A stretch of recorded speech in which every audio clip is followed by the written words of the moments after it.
debiera requerir de la consulta a unas fuentes balanceadas. No sé si aquí pasa, pero en Bolivia, por ejemplo, es frecuente, muy frecuente, que la información se construya apenas en base a una sola fuente. O sea, alguien declara algo y ya eso es noticia. Entonces puede haber mencionado a otras personas, instituciones, lo que fuera, y esas otras nunca son tomadas en cuenta, ¿no? O con suerte, cuando hay suerte, se va a consultar a los afectados al día siguiente, ¿no? Porque también hay una lógica de ¿y qué voy a hacer mañana? Entonces, mañana voy a hacer una nota de nuevo unilateral con una sola fuente y ya con el otro. Nosotros tuvimos una experiencia muy graciosa, dentro de lo que se puede uno sonreír todavía en esta cuestión. En los momentos muy, muy duros que ha vivido Bolivia hace unos años, de alta polarización política, los medios fueron tomando una posición muy unilateral, muy sesgada, automáticamente sesgada. Y en una reunión así con periodistas, una jefa de noticias de una red nacional de televisión nos decía: es verdad, ustedes tienen razón en observar que estamos siendo muy parcializados en la información, pero no podemos ocuparnos por falta de tiempo de ir a buscar a la contraparte, ¿no? Y además, ¿para qué lo vamos a hacer si la contraparte está en el otro canal? O sea, la parte aparecía en un canal, la contraparte en el otro. ¿Y qué pasa con la audiencia? Pues va a tener que estar haciendo zapping para atrapar, ¿no?, las diferentes versiones de la información. ¿Y cuánta gente puede hacer eso? La verdadera información tendría que ser la que le dé los diferentes puntos de vista para que inmediatamente se pueda formar un criterio, ¿no? Ahora, ¿cuáles son las mejores fuentes? O sea, ahí no hay una receta. Yo creo que hay que diversificar las fuentes, esa es una receta, ¿no? Porque a veces estamos siempre acudiendo a las mismas fuentes. En todos los medios aparecen los mismos declarantes. ¿Cuánto aprovecha el periodismo de documentos? Presumo que el Parlamento andino, por ejemplo, produce documentación, ¿no? Llega a las mesas de redacción, ¿cuánto se usa? A veces nos hemos acostumbrado a usar nada más la nota de prensa que viene prefabricada, pero no le echamos ni una ojeada al documento que acompaña la nota de prensa, y nos estamos perdiendo de mucha información interesante. O cuántos periodistas están accediendo a internet, por ejemplo, en busca de información, así que es sustento para formar un criterio propio, para definir una posición sobre el acontecimiento. No sé, me parece que nos dejamos llevar por la premura, por la fugacidad, por el mayor impacto, ¿no? El periodismo está desempeñando a partir de esa lógica el mayor impacto. Esto es lo que golpea ahora, y eso lo publico y punto. Y no entro con antecedentes, no veo consecuencias, no miro nada más, vamos bien. Entonces son unas fallas profesionales. Yo diría que todo lo que ustedes han comentado, hemos recuperado como factores de preocupación respecto del campo periodístico, que hay unos condicionamientos que vienen de la propiedad de los medios, ¿no? De repente el periodista quiere sí desempeñarse, pero no le dejan porque hay unos intereses económicos comerciales que le limitan. Eso mismo va a pasar con los intereses políticos, pero tampoco hay que ver apenas eso desde el lado de los dueños de los medios. Los propios periodistas vamos a tener intereses. No es que son los otros los que no nos dejan siempre. También nosotros seguramente desde alguna perspectiva en algún momento vamos a querer poner un tema en la agenda, o vamos a también quererlo retirar de la agenda, ¿no? Y esos intereses no siempre van a ser coincidentes con los de la estructura de propiedad del medio, pero hay limitaciones. Las otras limitaciones que han sido señaladas, refieren a que los medios están entrando en una estructuración de sus contenidos tan estandarizada que aquello que no encaja en esos parámetros ya no es considerado para publicación, ¿no? Lo otro que ha sido señalado es que hay fallas profesionales, ¿no? Y también desde SUCRE nos aportaban las fallas en la formación. No sé cómo está esto aquí en el país, en la formación universitaria de los informadores, ¿no? Habrá una variedad.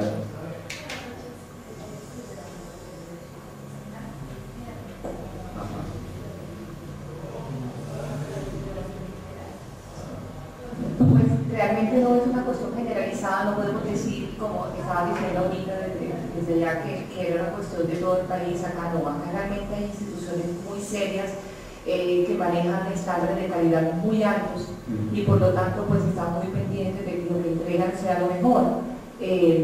Pero también es cierto que, como bueno, el ejemplo que yo le hablaba ahorita era de un canal de radio, una cadena de radio de una universidad, de la grosería.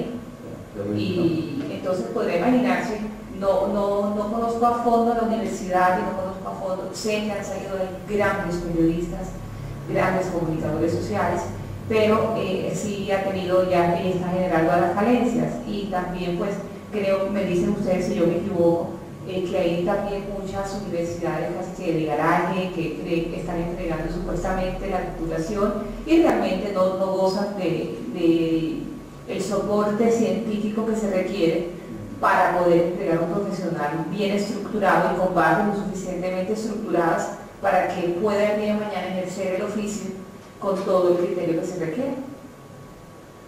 Sí, correcto. Yo creo que en general esos factores son, no son generalizados, ¿no? Porque igual habrá empresas mediáticas en las que hay muchos más márgenes de libertad, habrá buenos y malos periodistas, ¿no? Y que pueden hacer de mejor modo su tarea, pero son elementos que hay que considerar, ¿no? O sea, hay varios que nos están perturbando y que pueden estar afectando a la calidad de nuestro desempeño. Yo me quedaría con algo que ha salido en varias de las participaciones, esta preocupación por la definición profesional. Varios de ustedes han dicho, también está pasando eso en Bolivia, que ahora casi cualquier persona se siente, ¿no?, en la capacidad de sustituirnos. Por eso yo les decía al principio que a mí personalmente me preocupa mucho el manejo de los conceptos, porque si no somos capaces de definir nuestro territorio de desempeño profesional, eso es algo tan etéreo, ¿no?, tan ambiguo, tan vago, que cualquiera con buena voluntad y a veces con más intuición que nosotros mismos, ¿no?, puede entrar en ese terreno y desempeñarse incluso con solvencia en el ejercicio periodístico. Es algo que viene de los inicios, pero el hecho de que tengamos procesos de formación sistemática en las universidades ya tiene que garantizarnos un campo mucho más debilitado, y por eso volvemos a hablar de los conceptos, ¿no? O sea, ¿qué es el periodismo? Yo defiendo que el periodismo es una profesión frente a esta idea del oficio. El oficio es algo así como es hecho por alguien de buena voluntad y con cierta perspicacia y habilidad, ¿no? Ahora, con Gabriel García Márquez se habla del oficio, pero eso ya puesto en otro plano resulta perjudicial para la profesión, ¿no? Porque la profesión es algo que nos convoca a dedicarnos a vivir de eso. El oficio puede ser circunstancial, ¿no? Tenemos que dedicarnos a eso completamente, apasionarnos por eso, ¿no?, y entender que se trata además de una profesión muy especial, que es una profesión de servicio. Pero entonces necesitaríamos en esto de ¿qué podemos hacer? necesitaríamos tomar más conciencia sobre esto, de la defensa de la profesión. No sé cómo van a decir las organizaciones de la profesión. Habría que trabajar en esa línea y marcar la diferencia con quienes no están en la profesión, quienes están casi ocupando o le están invadiendo. ¿Qué más podemos hacer, por ejemplo, para eso? Justamente manejarnos con niveles de más alta calidad. El periodismo de análisis, ahí entra, el periodismo de investigación, ahí entra. Es algo que puede marcar la diferencia. ¿Qué hacemos si un medio no quiere integrar en su estructura habitual de contenidos otro tipo de formatos así más analíticos y de integración? Podemos tal vez pelear porque haya algún espacio para ello. Por ejemplo, una sección de reportaje. Eso le da otro nivel de percepción en la ciudadanía a un medio y le da otro nivel de credibilidad. O sea, hay que negociar, digamos, con los medios, en el sentido de que un trabajo de profundidad es rentable. Si no rentable a veces en términos económicos, rentable en términos de legitimidad, de credibilidad. ¿Sí? Porque un medio que es así light, ¿no? que da todo como farándula, porque hay ese proceso de farandulización de la política, ¿no? Y al revés también, ¿no? De politización de la farándula, en que el candidato se pone a bailar en el show del sábado. Pero si solo se ocupan de eso, los medios son de entretención, ¿no? Pero la gente no es tonta, la gente sabe reconocer cuando un medio le aporta insumos informativos y valorativos que le puedan permitir desenvolverse en la vida de la comunidad, ¿no? Entonces habría que buscar eso. Y también otra cosa que ustedes nos han dicho es que hay que buscar otros espacios. Yo creo que vuelve a tomar vigencia, aunque con otras características, la idea de la comunicación alternativa. Y en la web seguramente está una gran alternativa para eso. De abrir otros espacios para trabajar con un periodismo que de repente no tiene cabida en los medios establecidos, en los medios comerciales, no sé cómo en los medios públicos, en los espacios que trabajar. También la propuesta de buscar, de diversificar las fuentes de financiamiento. Eso es muy importante. Y hasta pensar en lanzar medios que sean de periodistas. Y ahora hay bastante posibilidad, ¿sí? Hay bastante posibilidad de hacer esto en la internet. Hay algunos medios exitosos en internet, son solo medios electrónicos que captan ingresos de anunciantes y tienen una posibilidad de independencia distinta de la que pueden tener otros medios. Perdóname que te interrumpa, acá tenemos un ejemplo de eso muy bueno que es La Silla Vacía. Y ellos, sí señor, y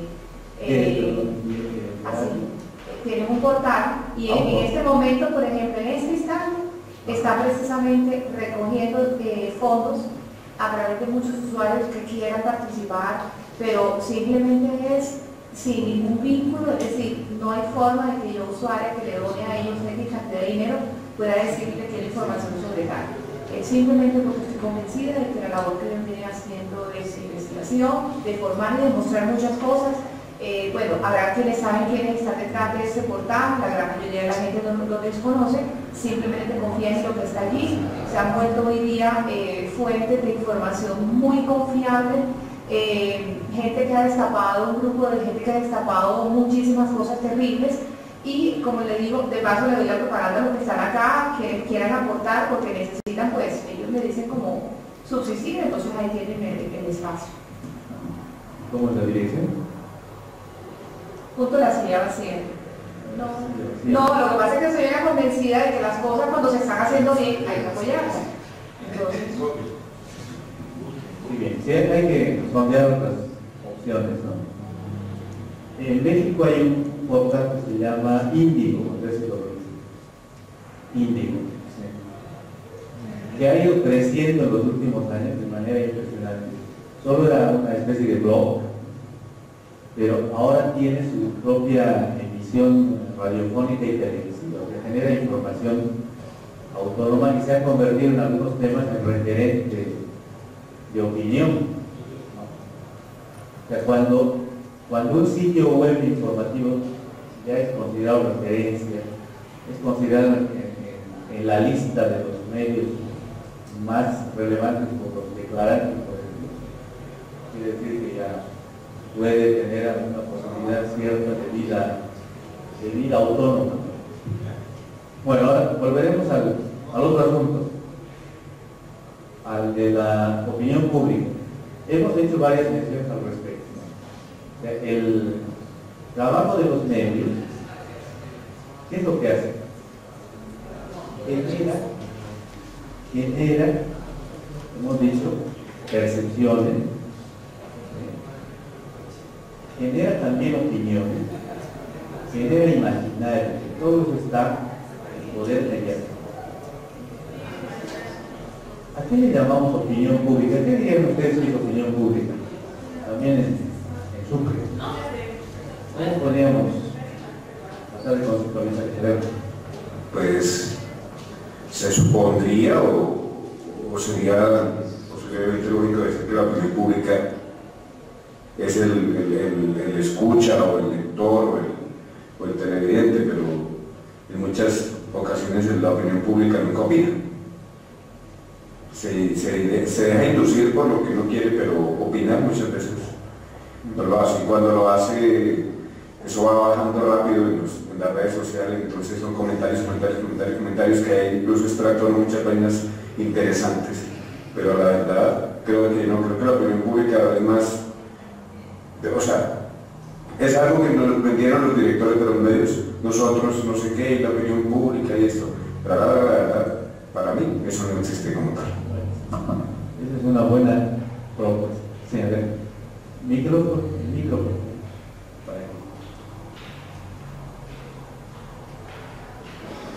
Eso, reporteindigo.com.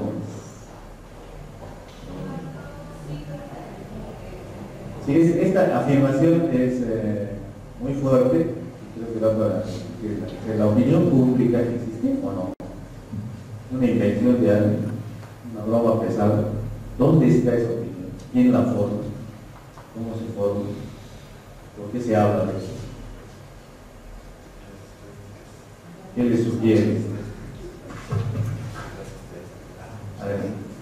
Bueno, yo escuché al compañero referirse a la opinión pública como que son las personas, la gente que recibe los mensajes que dan los periodistas. Yo creo que sí existe, pero la opinión pública no son las personas para mí, sino es lo que se genera, la consecuencia de del informe o de lo que se transmite, del mensaje que transmiten los medios y los periodistas. Es eso que como dice usted, que se forma, no son las personas, sino es el resultado y lo que genera eso, las tendencias, la participación ciudadana que puede generar determinada información. Para mí sí existe, pero no son personas, sino es algo que genera, es una consecuencia de nuestras informaciones, son conceptos en la gente. Conceptos en la gente. A ver, para abreviar un poco, me parece que vamos a quedar seguros. Están rectificados. Hay una tendencia, una preferencia. Sí, o sea, podríamos decir que la llamada opinión pública, yo siempre lo pongo entre comillas, porque es en buena medida algo irreal, ¿no? Es algo fabricado. Entonces, la llamada opinión pública es un conjunto de opiniones prevalecientes en un lugar y un tiempo dado en relación a un determinado tema. Y la opinión, esta opinión pública es normalmente el resultado de lo que han ido publicando algunos medios de mayor influencia. En las visiones teóricas que hay sobre este asunto, voy a mencionar al paso. Hay una que parte de lo más ideal, dice que la opinión pública es el resultado de la deliberación pública, pero eso es algo que no ocurre, ¿no? Que la gente, tal vez en algún momento, ¿sí?, había sucedido eso que, por ejemplo, en Inglaterra todavía, en Londres hay un paseo en el que la gente se sienta a deliberar, o en algunos cafés parecidos, ¿no? Aquí supongo que hay algún sitio así, en que alguna gente que está más informada que otra se reúne para discutir algunos temas de actualidad y define algunas tomas de posición, ¿no? Y mucho más antiguamente había la posibilidad de reunir a la población en una plaza, ¿no?, y tomar una decisión en el estilo cabildo, y formar opinión pública. Pero en las sociedades actuales masivas y personales, la opinión es algo que resulta de lo que trabajan los medios. En la televisión hay líderes de opinión, en la radio hay líderes de opinión, ustedes han comentado ahora en los casos, ¿sí?, estas personas que todos los días pueden estar refiriéndose a alguien, a algo, finalmente van a terminar vendiendo algunas ideas en el colectivo que les siga. Pero bueno, hay una visión así lírica que dice que la opinión pública se toma por deliberación, lo que no parece ser cierto en la práctica. Hay otra un poco más realista que dice que la llamada opinión pública es el producto de la acción de los líderes de opinión. No sé cómo andan aquí, pero hay líderes de opinión mediáticos, como decía hace muchos años una colega colombiana, todólogos, o sea, que opinan de todo. Hay de esos, o hay líderes especializados, digamos. A este señor yo le escucho porque sabe de petróleo, o este sabe de fútbol, pero hablan de todo un poco. Los medios en muchos casos los tratamos de opinadores.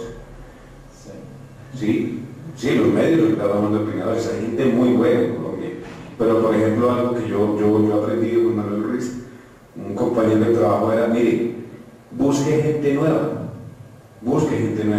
Usted se va a las universidades, yo hice el ejercicio, usted se va a las universidades, pide una lista de los semestres, de los alumnos de último semestre o los docentes de las universidades, y usted consigue una serie de opiniones importantísimas que abren el contexto opinador o de opinión en el país, que abren ese contexto. Pero nosotros aquí, lo digo, en su momento nosotros le damos de opinadores a la gente, claro, porque se especifica en ello, y ellos también se especifican y saben que los medios les dan esa oportunidad y ellos mantienen su estatus de ser opinador. Entonces, cuando necesitamos hablar de economía, con todo el respeto que me merece, pues el doctor Charlie es un eminente. La WUNC, Caracol, el Tiempo, todos buscamos al mismo. Pasa en el Congreso. Entonces, cuando necesitamos un tema de paz, claro, hay unos integrantes de la Comisión de Paz, pero son 2 o 3 los que hablan. Y hay otros que pasan de gacha, como la culpa es nuestra porque no los cogemos, pero se vuelven opinadores porque los medios los llamamos de opinadores, porque también falta no es negligencia nuestra de no abrir agenda, de no crear espacio, de no abrir agenda, de buscar agenda, tener una agenda. Y es algo que los medios, a veces los periodistas olvidamos. La agenda es muy importante, así se circunscribe a este aparatico, pero es más clara la agenda muchas veces que lo que hacemos. Entonces, los medios crean, digamos, algunos líderes, pero hay otros líderes que están dentro de los medios. Es otro fenómeno. Ahora, ¿cuán solventes son, ¿no?, sus materias? Ahí vuelvo a la cuestión esta del periodismo de análisis, por ejemplo. Si desarrolláramos líneas de análisis, podríamos constituirnos en líderes de opinión especializados. Y eso sí vale la pena, ¿no?, porque le da consistencia a la información y además trabaja en la posibilidad de ejercer poder consciente desde los medios, generando corrientes de opinión. Pero no cualquier cosa, ¿no?, del momento, toda alegre y entusiasta. Pero hay otra idea sobre forma la llamada opinión pública, y es que resulta de los condicionamientos políticos, ¿no? Igual no sé cómo está la situación en Colombia, pero hay una teoría, no sé si la escuché mencionar ya tengo años, que se llama de la espiral del silencio. ¿Qué quiere decir eso? Que la gente va asumiendo la opinión que viene del poder por temor a contradecir, ¿no? Se puede tener una opinión totalmente distinta, pero mejor me cuido las espaldas, ¿no?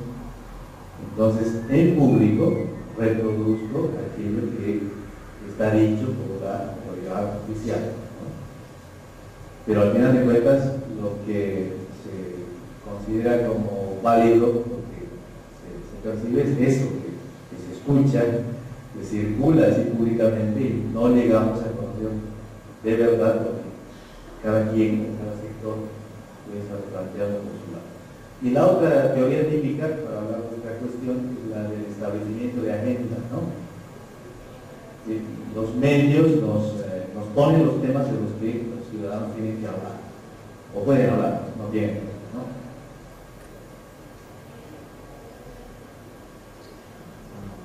Bueno, en general, de todas maneras, tomando en cuenta o no las visiones que hay para pensar la opinión pública, creo que es impensable, impracticable, insoslayable decir algo al respecto por fuera de los medios.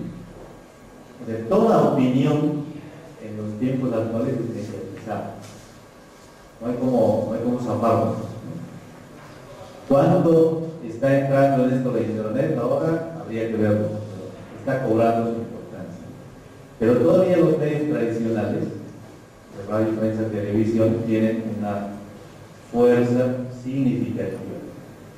Sobre esto que dice el compañero, que no existe la opinión pública, les voy a pasar un texto de la plataforma. Es un texto clásico de los francés, y dice eso: la opinión pública no existe. ¿Y de qué habla? ¿No?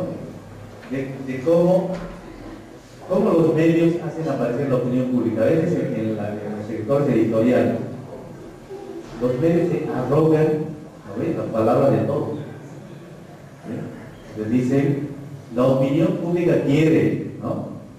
La opinión pública ha expresado sus sentimientos. Puede ser el director del medio que está hablando en nombre de todos, ¿no? Ese es un estilo.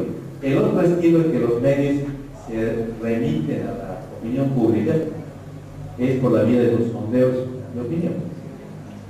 Y a veces se pregunta a 10 personas que están pasando por la puerta del medio, y esas 10 aparecen como representativas de toda la población. Esos dos modos de plantearse la construcción de la opinión pública son los que nosotros cuestionan ese artículo de Bourdieu que voy a poner en la plataforma para que puedan dar una miradita y lo discutan. ¿Cómo podemos conocer la opinión pública? ¿No? Lo podemos hacer, evidentemente, sondeos, pero más en serio, ¿no? No agarrarnos a los transeúntes cercanos apenas. Se puede hacer encuestas más estructuradas, ¿no? No sé si aquí hay medios que tengan unidades de investigación. O sea, no estoy pensando en este momento para hacer televisión de investigación, sino unidades que hagan investigación de las percepciones ciudadanas. ¿Alguien hace? ¿Tiene su propia encuestadora, digamos, algún medio? ¿Hay algo así en Colombia? Sí, al micro, tú puedes. Al micrófono. Lo que pasa es que, por ejemplo, hay empresas encuestadoras y los medios se casan con ese encuestador. Entonces está Impagalo del señor Londoño y RCN siempre le manda a hacer las encuestas a él. Yamina Más siempre está con el Centro Nacional de Consultoría y Caracol casi siempre creo que está con Napoleón Frank. Y eso es para... son empresas privadas que no siempre le piden sus empresas, pero que yo conozco un medio de comunicación. Bueno, hay veces que se cuesta... Opinómetro también. Pero es opinómetro, o sea, no tienen una estratificación de la encuesta, no manejan una ficha técnica como tal, sino la gente que va llamando y le dicen un opinómetro. Entonces, pero no es una información sacada de una muestra representativa de la población. Y en esas alianzas entre encuestadoras y medios hay temas permanentes o solo es en momentos electorales. Yo te digo por el caso que yo manejo, que yo trabajé en el Centro Nacional de Consultoría y realmente le mandaban a hacer encuestas, pero era por un tema del día. Entonces, quiero una encuesta que haga la pregunta sobre tal cosa, pero algo constante, por ejemplo, que mida ciertas intenciones o ciertas opiniones constantemente no lo hay, solo cuando hay un electoral o cuando hay un tema específico que quiere sacar algo en el momento, pero algo consecutivo, algo de estudio profundo, no lo conozco.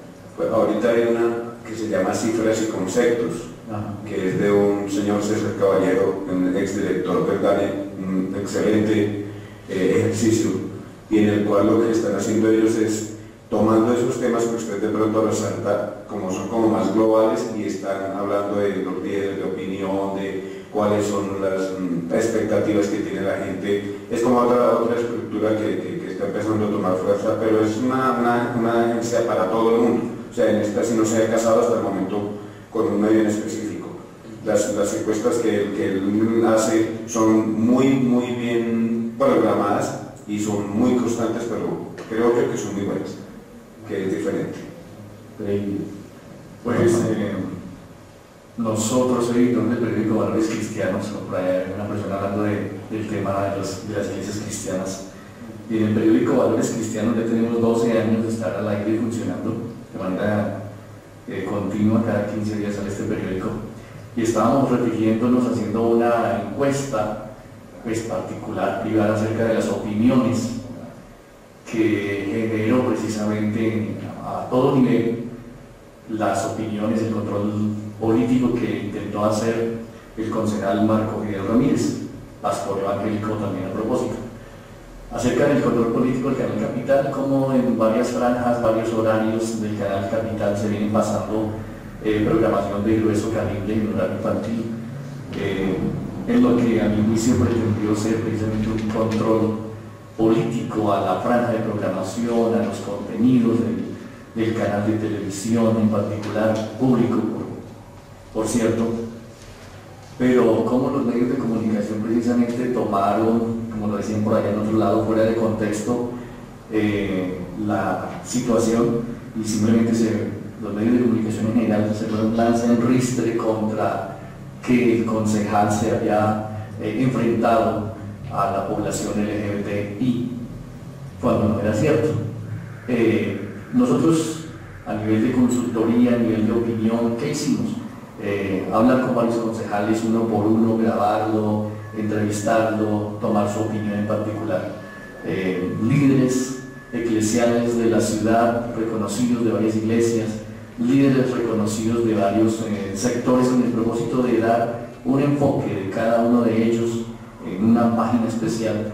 Tiene razón el concejal Marco Fidel Ramírez en lo que dijo en el control político, obviamente unos a favor, otros en contra, pero creo que como medios de comunicación estamos llamados nosotros precisamente a no hacerle caso tanto a las encuestas que sabemos que son amañadas de alguna manera, sino ir precisamente a la fuente, a la gente del común, qué piensan, qué opinan, ¿sí? El asunto es que la opinión general, la opinión pública de la que usted habla, ¿sí?, está formada con base en información de terceros, medios de comunicación, como digo, en este caso en particular de las afirmaciones de si el concejal se fue a atacar a la población LGBTI, la comunidad LGBTI más bien, no era cierto, ¿sí? Entonces se polarizó esa situación.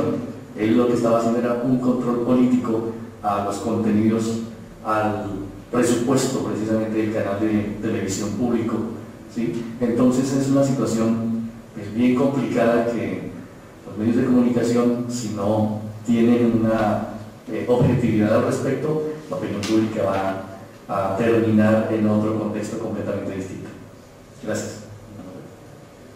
A ver, para ir cerrando, lo que me interesaba en este tiempo era que reflexionemos sobre el papel central que puede desempeñar el periodismo en la conformación de los imaginarios. O sea, el periodismo trabaja en el espacio público. Ese espacio público, que es una abstracción, es el lugar donde radican las opiniones de la gente, los saberes de la gente sobre lo que está aconteciendo y las imágenes que la gente forja sobre la realidad. De los medios, se puedo decir desde el principio, tienen la capacidad, a partir de su trabajo informativo, de opinión y de interpretación, de construir esos imaginarios. Pero los medios son muy poderosos y eso demanda una muy alta responsabilidad de quienes están a cargo de los medios. Y por eso necesitamos que haya también un alto nivel de profesionalismo y que defendamos nuestro espacio profesional. Porque no podemos dejar esa construcción de imaginarios en manos de quien sea, ¿no? Debiéramos hacer los mayores esfuerzos para que el proceso de construcción de esas representaciones sociales sobre lo noticioso esté a cargo de los expertos en la materia. Y estos expertos tienen que acudir a sus destrezas. Por eso les decía que tenemos que marcar la diferencia. Yo entiendo que en un nivel más alto de desempeño profesional, lo que puede marcar la diferencia es lo que hemos estado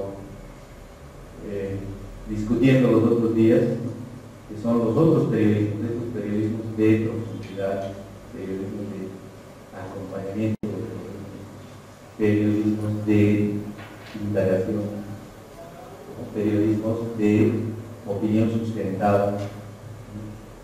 Porque si no, lo demás puede hacerlo cualquiera. Presentar la información a veces es ponerle el micrófono o la grabadora a quien sea que quiere decir lo que fuera, y ya está, y después eso reproducirlo en el medio. Pero, ¿dónde está la marca del profesional periodista? Eso es lo que tenemos que preguntar.